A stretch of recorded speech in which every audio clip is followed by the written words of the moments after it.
Dulu tuh kayak yang nyari duit itu susah banget mas. Seorang anak mahasiswa saldo rekeningnya ratusan miliar.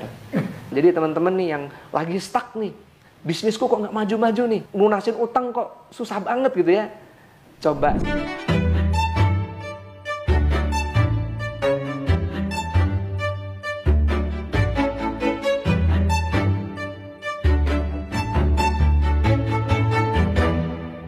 Garasi mobilnya mas? Iya. Bro, ninggalin bro. Lu pakai apa lu? Pakai Grab.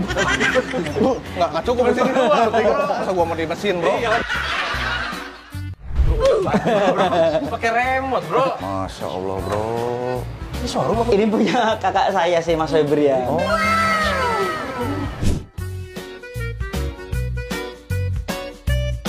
Mau berenang gini ya? Bukan. Kolam ikan.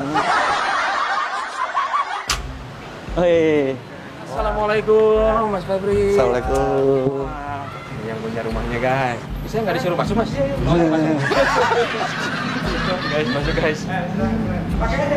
Ah jangan mas. Udah nggak apa-apa pakai aja. Mas aja. Tuh ini sayang mas ini. Guys, ini kalau di rumah gua jadi meja makan guys. Assalamualaikum warahmatullahi wabarakatuh Mas Febri. Waalaikumsalam warahmatullahi wabarakatuh. Alhamdulillah sehat Kang. Manggilnya Kang atau AA nih? Bebas lah. Ini saya lihat rumahnya ya Allah. Ini kayak rumah-rumah yang di istana-istana gitu ya. Ini luasnya berapa nih mas? Kalau luas tanah 1.500 kurang lebih. Terus bangunan? Luas bangunan 3.300. Ini soalnya ini lantainya aja ini Marmer ya? Marmer. Iya. Meja makan saya pakai marmer mas di rumah ini. Serius ya bener. Langsung aja lah to the point. Mas Febri, latar belakangnya tuh memang udah kaya seperti ini gitu. Dengar-dengar tuh anak dari supir bis Damri katanya ya. Betul, betul. Jadi saya aslinya dari Solo. Bapak saya sama bapaknya Mas Randu, sopir bis Damri. Kemudian saya sama Mas Randu ngerantau ya ke Bandung. Kita alhamdulillah diterima di Institut Teknologi Bandung. Saya angkatan 2002, Mas Randu angkatan 2003. Nah, meskipun dulu pas SD, SMP, SMA-nya saya jauh lebih berprestasi dari Randu, tapi pas kuliah kebalik. Jadi saya pas SD, SMP, SMA dulu memang selalu ranking 1 ya, nggak pernah enggak. Dan alhamdulillah pas NEM juga tertinggi se-Solo, se-Jawa nomor 4 atau nomor 6 ya waktu itu. Nah kalau Mas Randu ini kalau di SMA termasuk yang anak-anak yang sedikit bandelnya di sana. Terkenalnya anak bandel gitu ya. Tapi alhamdulillah begitu hijrah ke Bandung itu kedewasaannya berubah. Kalau anak masuk ITB kira-kira orang tua bahagia nggak? Bangga. Pasti. Bangga bahagia ya. Tapi yang terjadi saya ingat sekali ya, mama saya itu justru malah menangis. Waktu saya masuk ITB terus disusul Randu masuk ITB itu mama saya malah menangis karena nggak ada biaya. Saya sama Randu itu belum pernah keluar jalan-jalan keluar kota yang jauh sekali gitu ya. Biasanya anak kalau dari kampung ke kota itu pasti orang tua nganterin dong. Nggak mungkin enggak ya. Yang terjadi adalah saya sama Randu itu berangkat sendiri. Karena memang orang tua nggak ada biaya sama sekali buat nganterin. Karena kondisi waktu SMA itu, jadi memang bapak saya sakit-sakitan sampai beliau almarhum wafat. Sakit-sakitan terus, jadi memang nggak bisa kerja. Dan mama saya sebagai jahit baju ya. Jahit baju, daster, batik gitu. Jadi tukang jahit Ngobras. gitu. Ngobras. Akhirnya saya sama Randu kuliah di Bandung dan masih ada satu kenangan yang inget banget ya. Saya sama Randu itu kalau saya inget Randu zaman dulu saya masih inget posisi wajahnya gitu ya. Bayangin kita naik kereta ekonomi nggak bayar mas. Kenapa tuh mas? Nggak ada duit, 24.000 padahal tiketnya ya. Masih inget nggak? Sembunyi di WC. Sembunyi di WC. Digedor-gedor WC sama ekonomi itu bohong. jangan diikutin ya teman-teman ya. Tapi ini adalah pengalaman hidup saya sama Mas Randu. Randu masih ingat nggak? Dulu Iyalah, ngumpet di WC. Bau. Kereta Ya. ekonomi, bayangin kalau ekonomi sekarang bagus, Ya. udah AC. Kereta ekonomi zaman saya sama Randu dulu kuliah tahun 2003 2004 itu bau sekali, panas, nggak ada AC-nya gitu. Bayangkan untuk beli tiket kereta yang waktu itu kereta ekonomi Kahuripan namanya. Nyampe di Bandung, kita nggak tahu mau tinggal di mana. Belum tahu ya itu Belum ya? tahu. Tujuannya apa gitu, Buta. belum tahu ya? Belum tahu Bandung itu seperti apa, di mana. Tapi alhamdulillah Saya ucapkan terima kasih sama senior dulu SMA 3 Solo ngebantu kita menampung nampung kita gitu ya selama beberapa bulan. Akhirnya kita ngekos sendiri akhirnya kita bisa ngekos dengan kosan yang cukup mewah. Mepet banget lah pokoknya. 750.000 setahun. 7 tahun. Masih ada nggak kosan segitu? Nggak ada. Nggak ada Sebulan. ya. Kebayang segini nih. Kayak ini. Nggak, Sempit sebenarnya itu ada teman-teman ngontrak rumah terus ada spot dikasih triplek buat Kasih kita triplek kamar. buat kita. Kita jadi cuma nambahin dikit lah. Jadi Ini bisa lah dibikin kamar dikasih di triplek. triplek pakai itu. Jadi dulu kita tidurnya itu Tanahnya masih cor-coran ya? cor-coran. Cor-coran, jadi Ya, tapi kita nggak ada bersyukur lah. keramiknya. Toilet di luar. Ya pasti. Nggak mungkin di dalam bro, umur segitu. Di luar rumahnya. Iya bener, di luar rumah yang kita kontrak. Jalan yang kami pilih cukup berbeda. Kalau saya dengan kondisi yang seperti itu, saya dari kuliah saya sibuk bisnis. Karena saya merasa bahwasanya orang tua saya nggak sanggup biayain gitu kan. Akhirnya saya terjun bisnis. Randu juga sama sebenarnya bisnis, tapi dia nggak terlalu serius di bisnisnya. Dia lebih serius kuliah.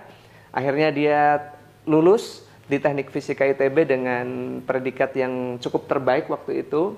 Kalau saya drop out. Iya, kalau saya drop out. Tapi saya drop outnya bukan drop out yang memalukan, karena saya sudah ngambil SKS itu sampai 140-an SKS.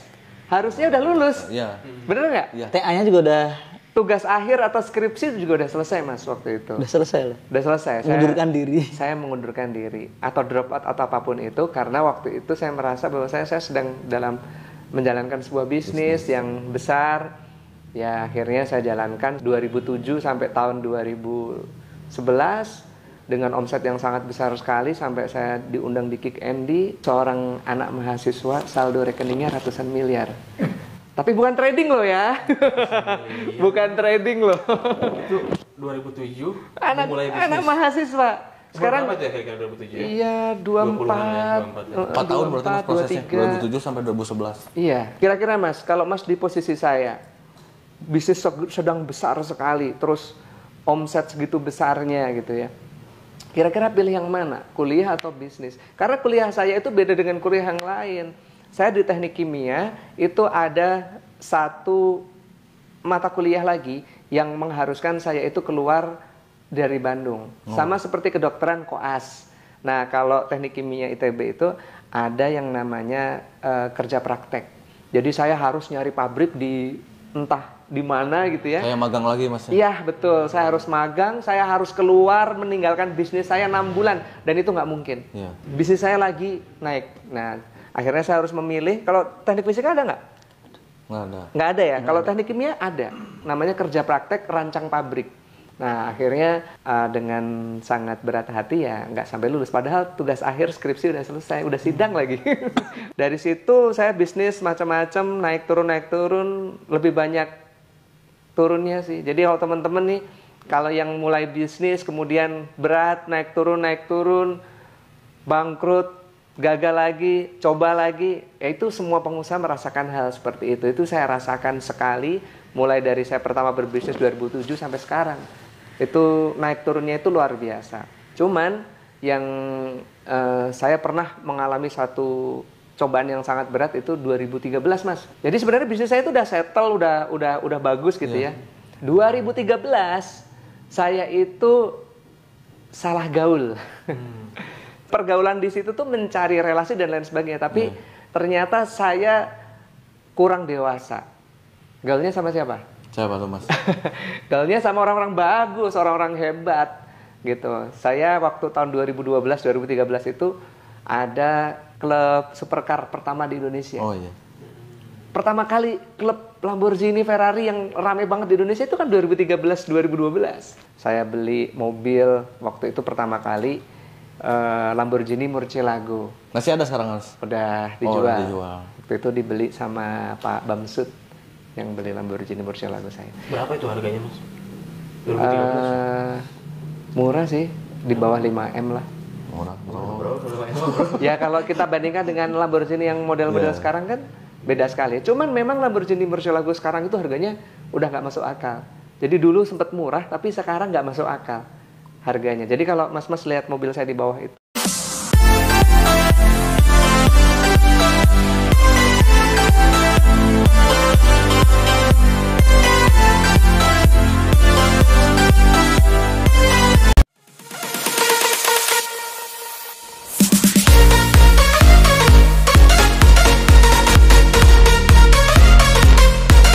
Dulu tuh kayak yang nyari duit itu susah banget mas. Seorang anak mahasiswa saldo rekeningnya ratusan miliar.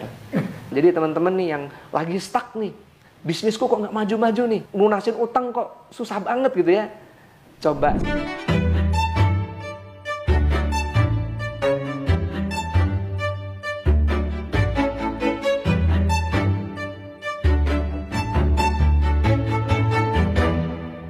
Garasi mobilnya mas. Iya. Bro, ninggalin bro. Lu pakai apa lu? Pakai Grab.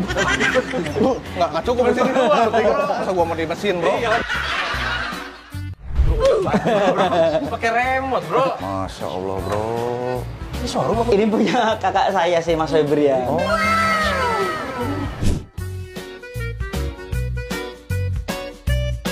Mau berenang gini ya? Bukan. Kolam ikan.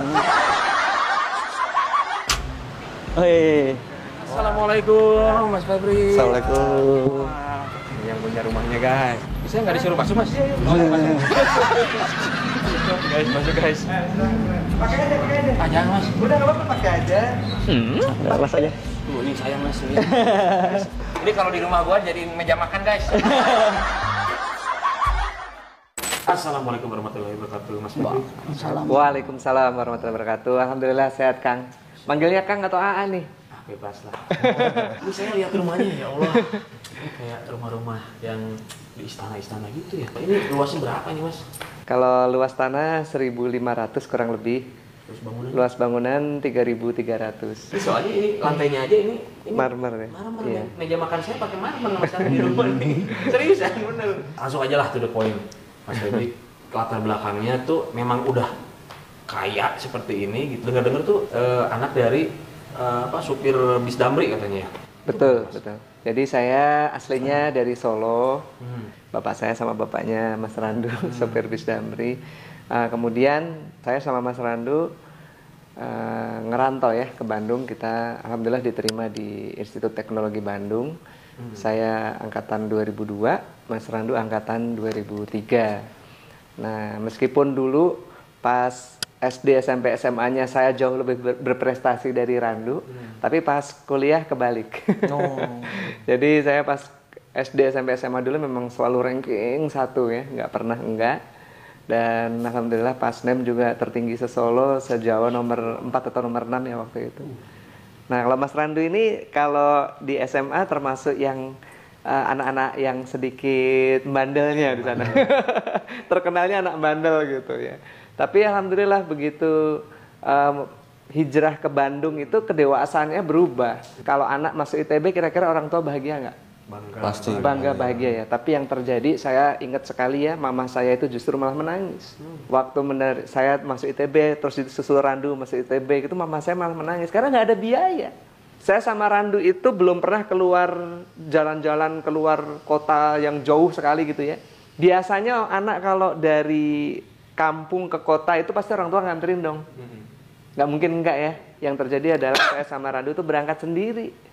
Karena memang orang tua nggak ada biaya sama sekali buat nganterin. Karena kondisi waktu SMA itu, jadi memang bapak saya sakit-sakitan sampai beliau almarhum wafat. Sakit-sakitan terus, jadi memang nggak bisa kerja.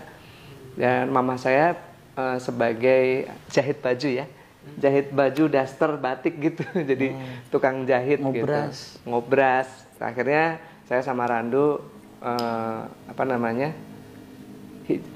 kuliah di Bandung dan masih ada satu kenangan yang inget banget ya. Saya sama Randu itu kalau saya inget Randu zaman dulu saya masih inget posisi wajahnya gitu ya. Bayangin kita naik kereta ekonomi nggak bayar mas. Kenapa tuh? Nggak ada duit, 24.000 padahal tiketnya ya. Masih inget nggak? Sembunyi di WC. Sembunyi di WC. Digedor-gedor WC sama ekonomi itu jangan diikutin ya teman-teman ya. Tapi ini adalah pengalaman hidup saya sama Mas Randu. Randu masih ingat nggak? Dulu Iyalah, ngumpet di WC. Bau. Kereta Ya. ekonomi, bayangin kalau ekonomi sekarang bagus, Iya. udah AC. Kereta ekonomi zaman saya sama Randu dulu kuliah tahun 2003-2004 itu bau sekali, panas, nggak ada AC-nya gitu. Bayangkan untuk beli tiket kereta yang waktu itu kereta ekonomi Kahuripan namanya. Nyampe di Bandung, kita nggak tahu mau tinggal di mana. Belum tahu ya itu. Belum tahu. Tujuannya apa gitu, Buta, belum tahu ya. belum tahu Bandung itu seperti apa, di mana. Tapi alhamdulillah saya ucapkan terima kasih sama senior dulu SMA 3 Solo ngebantu kita menampung nampung kita gitu ya selama beberapa bulan. Akhirnya kita ngekos sendiri dengan akhirnya kita bisa ngekos dengan kosan yang cukup mewah. Mepet banget lah pokoknya. 750.000 setahun. 7 tahun.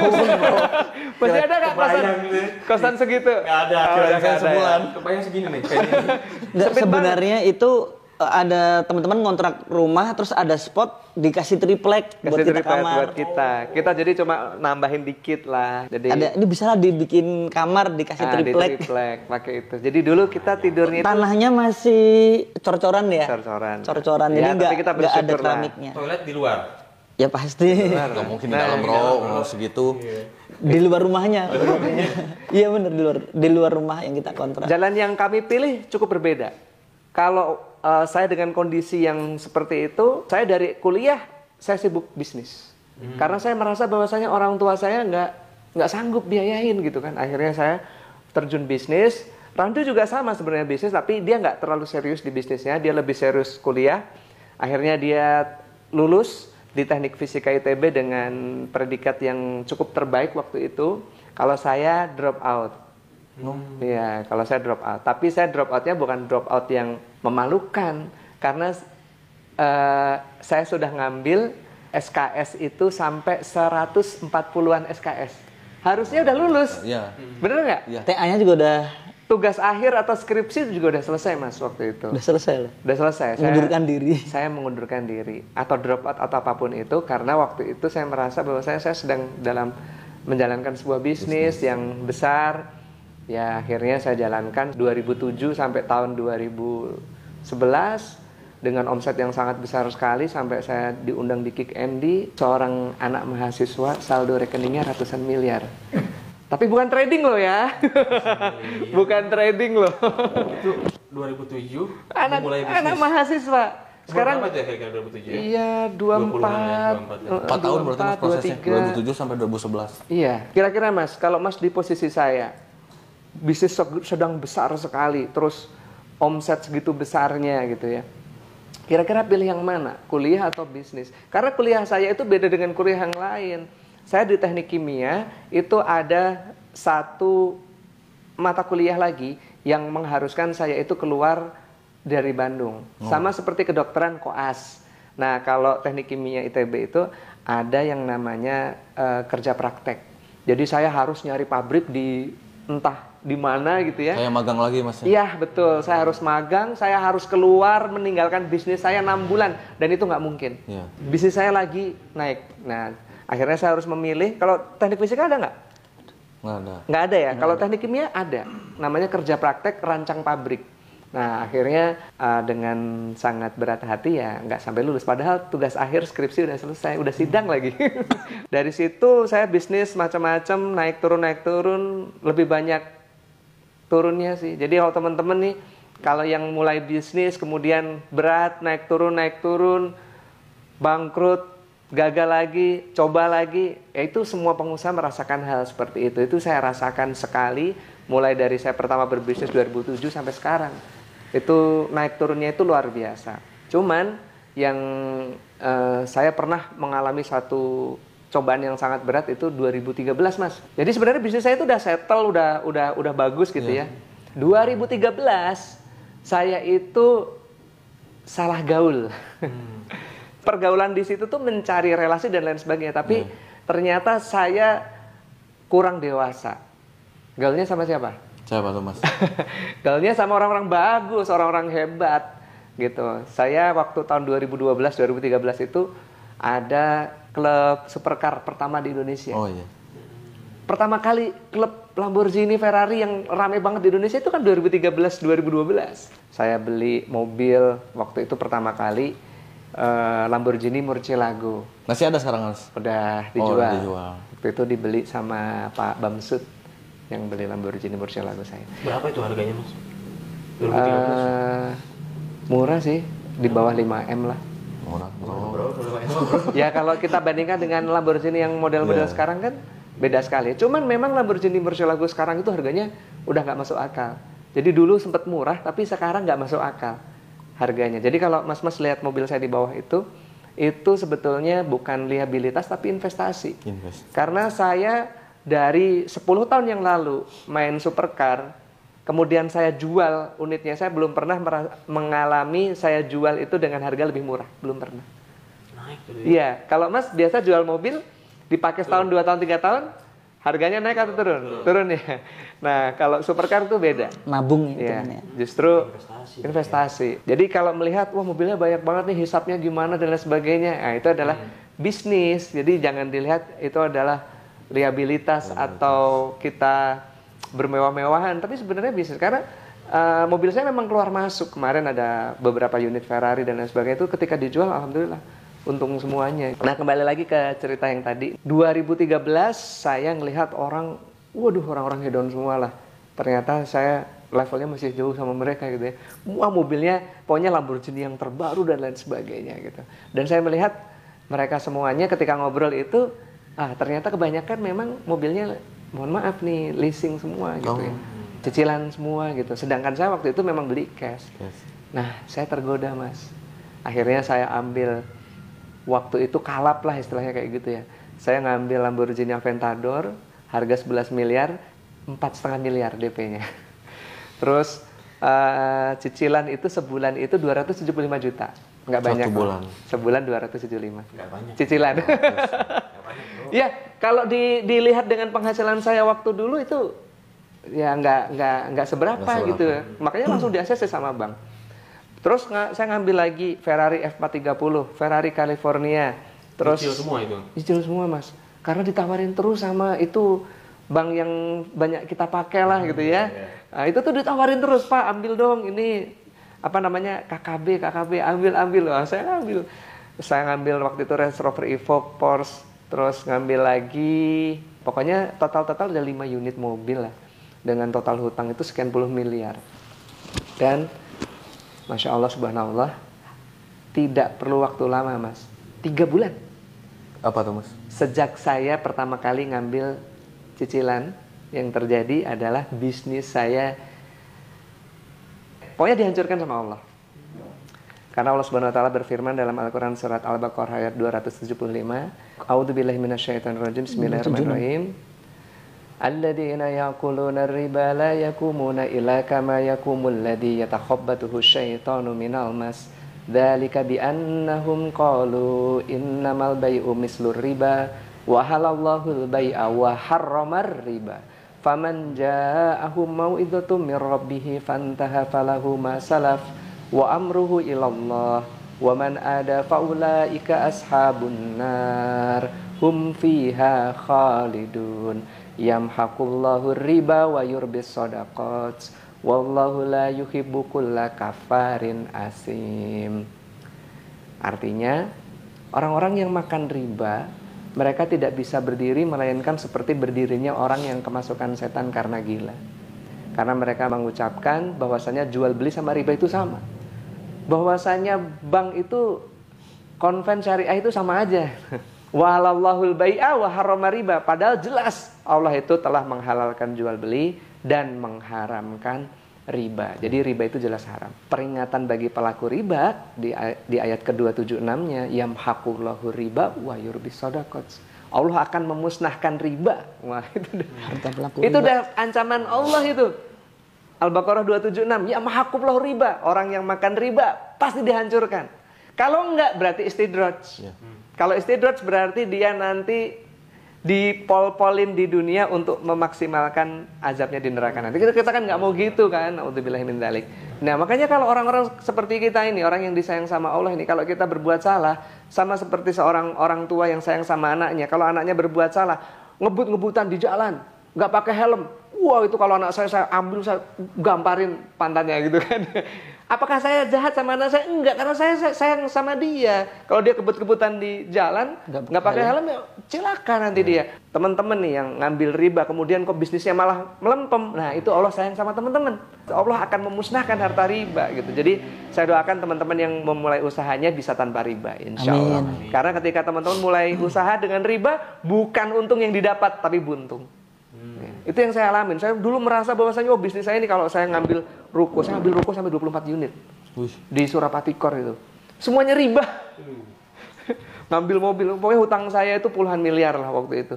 Dengan cicilan per bulan itu lebih dari 2 miliar. Allah mengingatkan saya dengan seketika. Bisnis hancur semuanya. Pendapatan yang tadinya miliaran per bulan jadi 0. Jadi yang tadinya kita dimuliakan menjadi dihinakan. Buka pintu langsung. Orang-orang di depan rumah pakai jaket hitam. Jaket kulit ya, jaket kulit itu. Itu sehari bisa 4-5 bang. 4-5 bang. Iya. Saya drop itu 2013 sampai 2017, Mas. Ya, kita akhirnya alhamdulillah 2017 saya dikenalkan sama sahabat saya namanya Pak Haji Suroto. Beliau ngajak saya sama Mas Randu itikaf, termasuk nanti malam kita Dery itikaf. Sulaiman. Sama Bang Dery Sulaiman juga. Nah, dari 2017 ke 2019 lah, itu mulai ada perbaikan-perbaikan ekonomi dan hutang lunas semuanya alhamdulillah. Kita sedekah yatim dan lain sebagainya. Cuman yang jadi perbedaan sekali ya ditolong Allah sama sebelumnya itu adalah di tahun 2020. Kondisi pandemi. Saya dulu jualan eco racing, Mas. Pernah dengar? Ya. Ya, 2017 sampai 2019 saya itu jualan eco racing. Makanya saya bilang tadi kan 2017 saya diajak itikaf, disitulah muncullah eco racing. Mulailah ada perbaikan gitulah. Mulai penghasilan, lunas hutang dan lain sebagainya seperti itu. Cuman 2020 apa yang terjadi? Pandemi. Ya. Orang nggak bisa bepergian. Lockdown, PSBB. Kira-kira orang pakai mobil motor nggak? Enggak. Kira-kira laku nggak kalau jualan aditif bahan bakar? Nggak laku. Nah makanya 2020 itu kita langsung terjun bebas. Mungkin sama seperti bisnis-bisnis yang lain juga 2020 terjun bebas semuanya. Tapi 2020 itu anak saya masuk pondok. Kelas 1 SMP masuk pondok. Niatnya mau jadi hafiz Quran. Nah di situ saya terharu banget lah ya. Saya sampai meneteskan air mata ngelihat di pondoknya di Jati Handap gitu. Wah, ini anak saya semangat banget mondok ini, pengen jadi hafiz Quran gitu. Ini kayaknya kalau saya ngambil anak yatim kayaknya bagus nih ya. Saya jadi tergerak gitu. Nah bulan Juli 2020 itu saya langsung woro-woro, saya informasikan ke teman, saya informasikan di medsos saya juga, di Instagram saya, di Facebook saya informasikan. Saya mencari 1.000 anak yatim. 1.000. Punya duit nggak waktu itu? Enggak. Waktu itu nggak punya duit, bayangin. Bisnis lagi nyungsep, lagi pandemi, saya jualan aditif bahan bakar, lagi lockdown. Nggak ada yang keluar ya. Naik motor, mobil. Orang di rumah semuanya nggak ada yang beli gitu kan. Tapi saya memulai program yang kayak nggak mungkin gitu. Saya perlu 1.000 anak yatim, saya biayai. Akhirnya tahun 2020 itu masuk 34 anak, Mas. Karena nyari anak yatim tuh nggak gampang juga loh. Makanya banyak orang yang bilang saya punya sekian ribu anak yatim gitu. Mohon maaf saya agak sanksi gitu. Karena saya mencari anak yatim aja susah banget gitu. Yang mau kita biayai, yang mau kita pondokkan di Pondok Pesantren Madinatul Ulum di Jati Handap Bandung. Sama satu lagi pondok pesantren di Cisaranten di dekat rumahnya Mas ya, di Antapani. Guru Minda. Betul. Guru Minda. Sekarang di situ udah sekitar 50-an di situ. Gitu. Iya. Yang tahun ini ya, itu dari seluruh Indonesia Mas, nggak cuma dari Bandung, ada yang dari Padang, ada yang dari Riau gitu ya. Kita tiket pesawat saya bayarin semuanya. Per anak itu biaya itu per bulan itu 1,5 sampai 2 juta per anak. Kalau 10 anak aja udah 20 juta. Belum tiket pesawatnya, kalau dia mudik lebaran itu kan harus kita bayarin gitu kan. Saya mondokinnya pun bukan di pondok pesantren yang biasa, tapi pondok pesantren yang cukup bagus gitu. di pondok pesantren yang anak saya mondok di sana juga. Ya ayyuhalladzina amanu in tansurullaha yansurukum wa yusabbit aqdamakum. Al-Qur'an surat Muhammad ayat 7. Barang siapa yang menolong Allah, menolong agama Allah, maka Allah akan menolongnya dan memberikan kedudukan di muka bumi. Itu saya rasakan dalam hitungan cuma beberapa bulan. Setelah itu, nah akhir tahun pupuk saya meledak, booming. Pupuk. Iya, saya jualan pupuk. Ini nggak ada produknya ya. Iya. Selain produk ini tuh kita jualan pupuk. Pupuk apa, Mas? Pupuk semua jenis tanaman, Mas. Padi, sayuran, kopi, dan yang lagi Sawit. booming sekarang sawit. Nama pupuknya apa? Eco farming. Iya. Kalau kita ngomong pandemi, orang tetap makan. Meskipun dia tidak bepergian, artinya pertanian tetap jalan seperti biasa. Gitu. Dan alhamdulillah Allah menolong kita. Pupuk eco farming ini booming sekali. Selain produk-produk saya yang lain, ya ini produk-produk yang lain gitu. 2021, nah saya mulai pembangunan rumah ini 2021. Ini cuma setahun ngebangunnya. Jadi gini Mas, saya kemarin Ustadz Lukmanul Hakim ke kantor. Ustadz Lukmanul Hakim Pontianak. Itu kan beliau terkenal sekali ya nyantunin anak yatim ya. Beliau bilang gini sama saya, Mas, Rasul itu bukan nyuruh kita nyantuni anak yatim, bukan. Tapi memuliakan anak yatim. Barang siapa yang memuliakan anak yatim, itu nanti akan bersamaku di surga seperti jari telunjuk dan jari tengah. Apa bedanya menyantuni dan memuliakan? Menyantuni itu kita dulu mungkin sama lah gitu ya. Kalau kita ngelihat ada panti yatim, kita langsung minggir tuh. Ada duit berapa di dompet, kasih, terus tanda tangan, akad. Itu menyantuni. Seingatnya Mas, seingatnya. Atau mungkin kita pas lagi ada acara di kantor atau ada acara syukuran, kita jadiin anak yatim itu sebagai properti acara. Ustadz Lukmanul Hakim yang ngomong loh ya, saya jiplak beliau. Betul juga ya, jadi malu nih dulu kalau bikin acara-acara sering ngundang anak yatim cuma buat jadi properti nih di acara, cuma jadi figuran gitu ya di acara gitu. Nah makanya kita disuruh memuliakan anak yatim. Memuliakan anak yatim itu apa? Kita jadikan dia anak kita gitu. Makanya sejak itulah saya sama anak-anak saya itu sekarang totalnya udah 74. Itu saya salaman sama mereka. Kamu sekarang jadi anakku ya. Nanti biaya kamu sampai besar saya yang biayain. Kamu nggak perlu mikir biaya lagi. Yang perlu kamu pikir adalah kamu ngapalin Al-Quran, hafiz 30 juz, kamu sama ibumu bapak berangkatin umroh. Semuanya saya kasih. Dan alhamdulillah baru 2 tahun ini ya, itu udah ada anak itu namanya Ananda Niken, itu udah 17 juz. Waduh, makin semangat ya alhamdulillah. Jadi rata-rata sekarang udah di atas 5 juz. Dari total 74 anak. Nih Randu juga ngikutin, dia ngambil 20 anak ya. Kita ngomong 100 anak aja, itu sebulan berarti kita butuh biaya berapa? 200 juta ya. 1 bulan. 1 bulan. Berarti setahun berapa miliar gitu kan. Ya itulah yang saya merinding banget itu ya. Dulu tuh kayak yang nyari duit itu susah banget Mas. Susah nggak Mas nyari duit Mas? Nyari duit itu ya sering ketipu orang. Ketipu partner bisnis gitu kan, ketipu gitu. Kalau Allah sudah menolong kita, merindingnya Mas, udah selesai lah urusan dunia. Itu saya rasain banget. Kenapa kok hidup saya berubah sekali selama 2 tahun terakhir ini? Yaitu saya bukan menyantuni anak yatim, tapi memuliakan anak yatim. Saya ambil mereka jadi anak saya, akad gitu, jadi anak. Kamu sampai dewasa, tanggung jawab saya. Gitu. Kalau hanya sekedar menyantuni, mohon maaf nih. Mungkin orang-orang juga banyak yang nyantuni anak yatim, tapi seingatnya, seada duitnya, ya kan? Tapi kalau kita muliakan, kita jadikan anak, itu jadi prioritas. Pengeluaran kita tiap bulan tuh.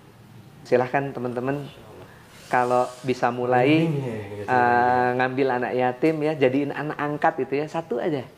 Nggak mahal kok, paling 1,5 juta sampai 2 juta gitu ya. Tapi nanti lihat bagaimana nanti baginda Rasul itu ya memberikan syafaatnya, nggak cuma nanti di yaumil akhir gitu ya, tapi dalam keseharian kita ini kayak kita itu ditolong, dibimbing gitu.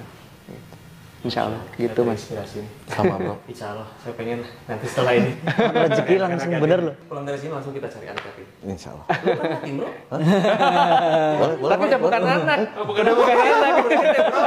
Belum balik sebelum. Nah ini juga teman-teman kalau yang lihat video ini kalau ada anak yatim, saya masih nyari banyak gitu ya. Jadi saya kalau dapat, saya tuh punya ruko banyak, puluhan ruko dan itu kebanyakan memang sudah disewa dari dulu sama beberapa bank dan lain sebagainya. Bayaran sewa itu memang nggak saya pakai sama sekali, saya untuk anak yatim gitu. Jadi kalau ada anak yatim yang mau saya biayain, nah boleh datang ke kantor saya, Best Corporation Syariah di Kompleks Surapatikor. Nanti bisa cari Mas Aldi atau Bu Retno. Ya, nanti Iya, guys ya. nanti insya Allah akan kita biayai sampai dewasa. Nah, buat yang duafa pun kita juga insya Allah kita mulai programnya. Jadi nggak harus yatim, duafa juga boleh. Tapi minimal hafal juz 30. Nah. Ya, Minimal hafal juz 30 ya. minimal Satu juz aja ya. Satu juz aja. Nah, kalau yang yatim nggak ada syarat. Asal mau ngapalin Al-Quran aja. Kalau yang yatim dari umur? Dari umur 6 tahun. Dari 6 tahun. Ya, kalau yatim dari umur 6 tahun sampai umur 13 tahun ya. Karena kalau sudah berapa tahun? Berapa sih? Dari 17. udah bukan anak lagi. Jadi ada itu yang ke kantor itu ya minta beasiswa umur 17 tahun. Wah, itu udah bukan anak yatim lagi. Berarti dari umur 6 tahun. 6 tahun sampai 13. 13. Ya. Kalau yang duafa ya itu juga mungkin bisa umur segitu juga atau umur kita lebih prioritaskan SMP SMA gitu ya yang berprestasi ya kita berikan beasiswa. Itu tadi salah satu rahasia ya dari Mas Febri. Tapi gini Mas, saya satu pertanyaan. Kalau misalkan, kan karena kalau kita ngambil anak yatim butuh biaya. Oke lah minimal 1.500.000. Nah sedangkan di luar sana ada yang memang buat diri sendiri aja nggak sanggup, apalagi ngebiayain anak yatim. Ada tips nggak selain rahasia sukses, misalkan yang nggak mampu untuk membiayain anak yatim? Selain itu ada nggak? Ngenalin anak yatim ke saya. Nah, Gitu ya, jadi pahala itu juga. jadi amal jariah. Jadi anak yatim yang teman-teman kenalin ke saya, terus anak yatim tersebut saya biayai, pahalanya juga ngalir kayak yang ngenalin. Sanatnya masuk. Iya, ngalir juga kayak yang ngenalin. Yang jadi wasilah amal kebaikan juga. Gitu, insya Allah. Gua nanti mau kenalin sama Mas Febri aja dulu. Boleh. Berkah-berkah. Lu udah sanggup bro? Hah? Lu udah sanggup? Oh iya, insya Allah bro. Banyak cicilan sih lu. Belum buka kartu bro. Mas Nando, gimana nih Mas Nando nih? Ada yang mau di-share juga nggak? Mas Nando? Saya sebenarnya cuma ngikutin beliau aja. Saya belajar dari beliau. Beliau itu teladan bagi saya. Dan ternyata saya berusaha mengikuti. Saya ngambil anak yatim juga bener rezeki ngocor. Tadi sempat main ke rumah saya ya. Banyak beras di rumahnya loh. Berasnya banyak banget. Nanti kita main sana ya. Berasnya banyak banget. Terus tadi ada tempat fitness gratis juga. Masya Allah. Ini adik kakak menjadi inspirasi buat kita semua. Luar biasa bro. Ya memang Mas, jadi kalau kita sedekah bahan makanan itu dibayarnya sama Allah itu kontan. Saya dari dulu sering sedekah, tapi sedekahnya uang gitu ya. Dan salah lagi sedekahnya ke ustadz-ustadz terkenal. Saya dulu kan dari dulu tuh pas lagi banyak duit dulu gitu ya, mainnya sama ustadz-ustadz terkenal, sedekahnya lewat beliau sampai miliar-miliaran gitu ya. Kalau kita mau terjun langsung gitu ya, itu Allah akan ngelihat gitu. Jadi nggak cuma kita nitip sedekah gitu ya. Nah ini mama saya kondisi sangat minus sekali ya. Ini yang saya masih ingat sampai detik sekarang. Kondisi masih minus. Saya sama Randu dulu, masih ingat nggak dulu kita zaman kecil kalau makan biasanya pakai apa dulu? Iya, satu telur aja dibagi. Ya, satu telur dibagi bertiga, terus nasi, Tempe. sayur sop, Tempe pakai kecap. tempe, terus pakai kerupuk gitu doang. Jarang banget kita makan ayam itu sebulan sekali ya. Makan ikan itu mungkin Idul Adha lah. sekian bulan sekali Makan gitu. daging. Ya, tapi dengan kondisi yang seperti itu, mama saya, semoga Allah selalu berikan kesehatan dan umur yang panjang buat beliau. Beras ya, satu karung gitu ya. Nggak mahal lah beras satu karung. Sekarang beras satu karung paling 50.000 5 kilo. Ya. Diplastikin kecil-kecil. Mungkin satu karung itu jadi 50. Jadi 50 atau jadi apa? Dibagiin ke tukang-tukang beca. Nah itu mama saya itu kerjaannya. Dari zaman kita susah. Nah kalau sekarang ya jangan ditanya. Wah bagiinnya ya berkarung-karung lah di rumah sekarang gitu. Allah SWT berfirman dalam Al-Quran surat Al-Ghafir surat 40 ayat 79 dan ayat 80. A'udzubillahi minasyaitonir rajim. Allahul ladzi ja'ala lakumul an'ama litarkabu minha wa minha ta'kulun wa lakum fiha manafi'u wa litablughu 'alaiha hajatan fi sudurikum wa 'alaiha walal fulki tuhmalun. Ini ada satu ilmu lagi, boleh nggak nih? Boleh. Nah, saya itu ngalamin banget perubahan ya, yang tadinya jualan susah, tahu-tahu orang malah rebutan gitu ya. Dulu kita nawarin produk itu orang, ini barang apa gitu, bahkan produk saya dibully di medsos dan lain sebagainya. Tapi sekarang datang ke kantor bawa truk, buat beli pupuk itu bawa truk gitu ya, rebutan. Ada ustadz saya, Ustadz Nasir Hafizahullah, lulusan Yaman di pondok pesantren yang nanti malam kita itikaf di sana. Beliau menyampaikan ayat ini. Mas Feb, tahu nggak di Al-Quran itu banyak sekali ayat-ayat surat-surat yang tersirat, yang tidak nampak maknanya, yang dijelaskan oleh baginda Rasul. Contoh surat Yasin. Ada nggak di dalam surat Yasin, bacalah surat Yasin ini supaya urusan dipermudah? Nggak ada kan? Tapi baginda Rasul menyampaikan. Surat Al-Mulk, ada nggak di dalam 30 ayat surat Al-Mulk itu disampaikan, bacalah 30 ayat ini supaya terhindar dari azab kubur? Nggak ada, tapi baginda Rasul menyampaikan. Tapi ada satu ayat, Mas Feb, yang ayat ini tersurat, yaitu tersampaikan langsung. Nah, kalau kita amalkan insya Allah dahsyat ini. Ya, apa Ustaz? Ini Al-Ghafir ayat 79 dan 80. Allahul ladzi ja'ala lakumul an'am. Allah yang menciptakan binatang ternak, litarkabu minha wa minha ta'kulun, untuk kalian kendarai dan kalian makan. Walakum fiha manafi'u wa litablughu 'alaiha hajatan fi sudurikum. Dan di dalam binatang ternak tersebut ada manfaat lain, yaitu untuk menyampaikan hajat yang tersimpan di dalam hati. Wah, gimana caranya binatang ternak kok menyampaikan hajat dalam hati? Kira-kira gimana, Mas? Kata beliau, caranya satu, dibeli dulu. Beli binatang, domba ke, ayam ke. Udahnya gimana, Tat? Disembelih. Udahnya dagingnya dibagi-bagikan.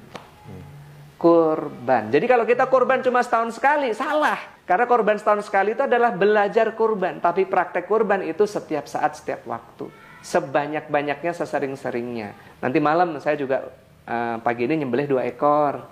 2 ekor domba. Nah, ketika kita nyembelih, Mas Randu juga nyembelih, nanti malam kita bagiin tuh ke orang-orang sekitar pondok gitu. Saya mulai melakukan ini itu sekitar 2-3 tahun yang lalu.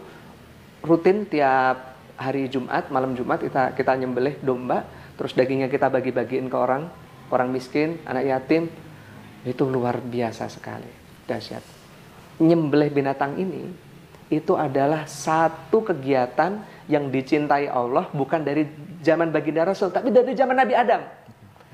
Nabi Adam mau nikahin anaknya ini, disuruh kurban anaknya. Nabi Ibrahim, kemudian Nabi Muhammad, itu kita disuruh untuk SAW, kita untuk nyembelih binatang ternak. Jadi teman-teman nih yang lagi stuck nih, bisnisku kok nggak maju-maju nih, terus mau lunasin utang kok susah banget gitu ya. Coba sisihin duit, beli ayam 10 ekor, 20 ekor, 50 ekor. Atau beli domba 1 ekor. Udahnya disembelih. Sambil melihat darah itu mengalir, hati mengucapkan hajat kepada Allah. Ya Allah, lunasilah hutang-hutangku. Ya Allah, apa gitu ya, sembelih. Nyembelih sendiri ya? Nyembelih. Kalau bisa nyembelih sendiri. Itu insya Allah, teman-teman semuanya, Allah akan menolong ngelunasin hutang semuanya. Nggak usah itu sedekah, nitip-nitip ke siapa, nggak usah nitip-nitip ke doa, lakukan sendiri. Ya, beli binatang, beli domba, beli ayam, sembelih, bagi-bagiin. Oh, itu luar biasa, saya rasakan sendiri. Ayam dulu, Bro. Ayam dulu. Boleh, nggak ada masalah. Karena Lele juga nggak apa-apa. Nyembelihnya gimana lele dulu? Bisa. Iya. Ayam boleh tuh, karena nggak semua orang suka kambing ya. Kalau ayam insya Allah semua orang kemakan lah. Nah ini Mas, saya pengen tahu ini apa nih Mas? Kopi stamina pria dewasa. Kopi stamina. Ini dari ini usaha dari Mas juga. Betul. Namanya Econax dan Ecomax. Ini Masya Allah nih Mas, ini produk ini untuk kecantikan, untuk kulit. Jadi ini best seller banget ini. Mulai merasakan ada kerut-kerutan di wajah, terus pengen wajahnya lebih cerah ya. Karena dia kandungan kolagennya itu 5.300 mg. Cantik dari dalam berarti. Betul. Nah, ini LVN Kalsi, ini untuk susu kecerdasan anak.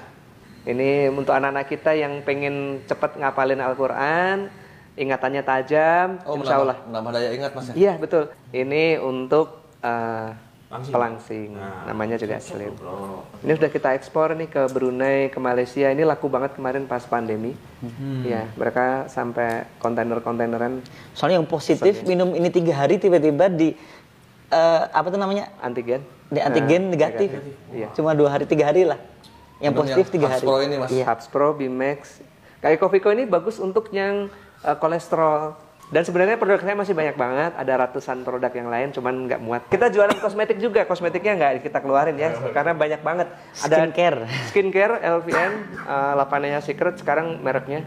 Itu ada day cream, night cream, serum siang, serum malam, peeling lotion, terus ada micellar water, ada body serum, ada sabun, macam-macam lah, banyak sekali. Ada parfum-parfum juga. Itu tadi kita belajar sama beliau, ternyata dari nol nih guys ya, dari nol, Dari minus, Pak. dari minus, Pak. Dari jalan kaki, Dari jalan kaki, Pak. Dari minus, dan sekarang alhamdulillah beliau dari numpang. sukses ini guys ya, masya Allah. Itu tadi rahasianya. Terima kasih banyak Mas Febri dan Mas Randu. Kita udah diizinin silaturahmi ke sini. Mudah-mudahan silaturahmi ini menjadi panjang terus ya. Amin, amin, amin. Juga Jangan lupa ya, yang punya kenalan anak yatim yang mau disekolahkan sama saya, boleh nanti hubungin sama Mas saya sama Mas Vicky ya. Siap. boleh, Nah, boleh ya. Sahabat nanti semua bisa ya. dikenalin sama kita. Ya nanti tiket pesawatnya pun kita tanggung, Oh, kita biayain. Buat kalian langsung aja follow Instagramnya Mas Febri di sini di bawah ini, dan juga Mas Randu. Terima kasih. Assalamualaikum warahmatullahi wabarakatuh. Waalaikumsalam warahmatullahi wabarakatuh.